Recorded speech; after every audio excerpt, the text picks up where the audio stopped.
I can't draw. And he says, well, I can sketch. And I didn't know what the hell he was talking about. I didn't know what's the difference between sketching and drawing. So he showed me that architects don't have to be painters, and we don't have to draw things perfectly. But we need to be able to show people what our ideas and our designs are. And then I thought to myself, you know, if I come up with a design like this hotel and this lobby, and people walking and going up elevators and seeing perspectives change, it's my idea. And guess what? This architect is John Portman.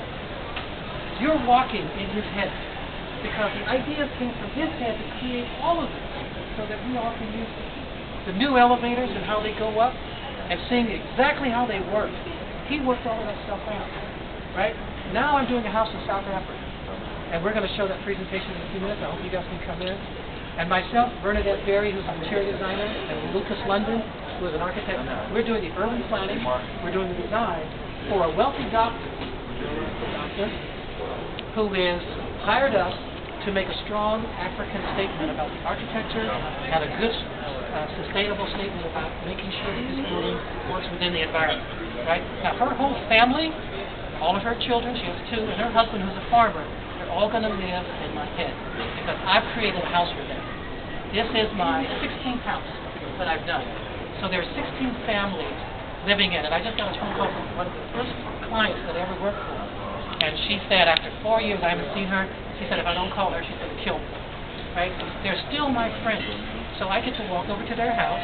I get to go to parties at their house and see all the things that I've designed that they enjoy. Right? We've done 5 houses for Wesley Snipes. Yeah. We did 2 houses for Spike Lee, the director. John Saunders of ABC Sports, we did his house, 10,000 square foot house, 3-story house for his wife and 2 children in Hastings-on-Hudson, north of New York City. Right? And now we're doing a number of small projects. We're doing a hospital project with another big architectural firm, Harlem Hospital. And we're doing the entire cultural facade of the building. We're putting black people's images 6 stories high in the building. Everybody in the urban streets to take a look at. Right? So we're trying to design spaces. This is us. Right? What does a black space look like? That's the kind of work that our design firm is doing now. So I hope you guys can actually come in and get a chance to look. Now, all of you who want to be doctors and lawyers and hairstylists,